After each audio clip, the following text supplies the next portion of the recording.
Kementerian Perdagangan yang sudah memfasilitasi untuk para petani, yaitu sistem resi gudang. Kalau tidak salah sudah ratusan itu resi gudang yang ada di Indonesia. Di Jogja ini hanya satu, yaitu di Bantul. Namun kami setelah konsultasi dengan Dinas Perdagangan dan Kementerian Perdagangan, sebetulnya tidak harus dimiliki oleh pemerintah. Artinya seperti yang kami sampaikan, fasilitas simpan beku di hasil tani di tempat kami itu bisa dimanfaatkan untuk SRG, sistem resi gudang, khusus produk-produk frozen. Jadi bisa ikan yang kita sudah bekukan maupun produk-produk frozen yang lain yang berasal dari unggas. Produk-produk tertentu, misal kita coba dalami cabai. Cabai ini hari-hari ini mungkin harganya sangat murah, namun volatilitasnya sungguh tinggi karena pernah juga mencapai harga yang sangat mahal dalam kurun waktu yang siklus yang bersifat terus-menerus. Ini satu poin menarik untuk kita coba berikan solusi karena kita ada di pendamping petani di pasca panen. Jadi salah satu yang kami coba lakukan adalah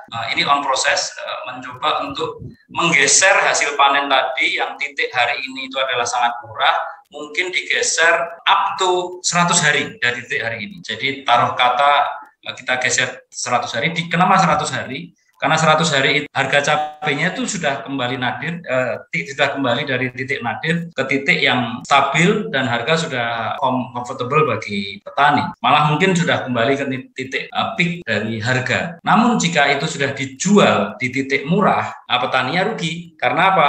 Misalnya seperti hari ini lelang di 10 atau 11 ribu cabai di Jogja, padahal analisa usaha taninya itu di 12.500, saya dengar seperti itu. Tentu petani masih rugi kalau seperti ini.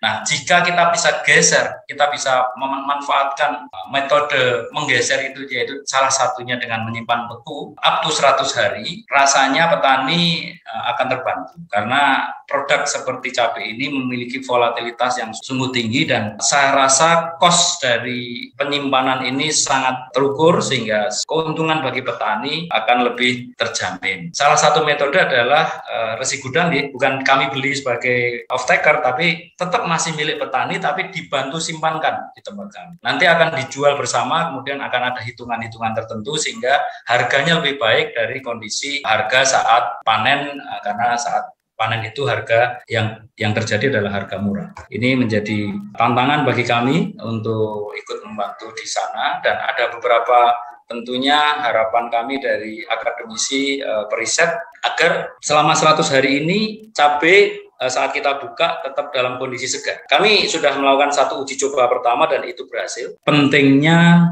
menyimpan produk pertanian dalam hal ini adalah daging sapi. Berarti udah dari sapi sudah kita potong, kemudian kita simpan dalam ruang beku pastinya. Itu disimpan dalam wujud seperti itu. Karena seperti kita ketahui di luar negeri, slaughter yang baik dan dengan SOP yang baik itu masa simpannya sampai 2 tahun. Expired date-nya itu 2 tahun. Jadi sangat panjang. Hanya dengan menggunakan biaya listrik, tapi kita bisa menyimpan produk-produk protein hewani, terutama berbasis ruminansia besar, sapi ini dalam kurun waktu yang panjang. Ini yang jadi PR bagi kita. Memang sepertinya Prof. Inu belum ada SRG di Jogja, juga cuma ada satu dan tidak memiliki ruang simpan beku, Prof. Tentu belum bisa kita simpan. Tadi sudah saya sampaikan, sebetulnya gudang swasta pun bisa ditetapkan sebagai SRG dan kami siap untuk menjadi salah satu partner bagi pemerintah. Alat-alat yang sudah kami siapkan bisa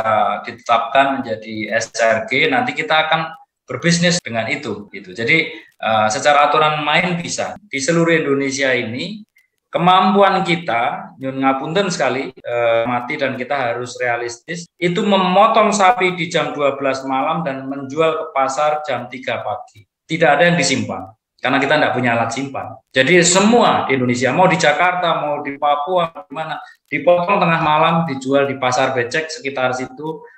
Pasar becek maksudnya pasar tradisional, sekitar jam 3 pagi sampai jam 8 pagi, nanti pasar selesai. Sisanya mungkin akan disimpan oleh para pedagang daging di freezer. Kalau kita bicara tentang pedagang daging marginal ya, di freezer mereka, yang mana desain freezer ini bukan untuk membekukan, karena dia adalah hanya menyimpan beku.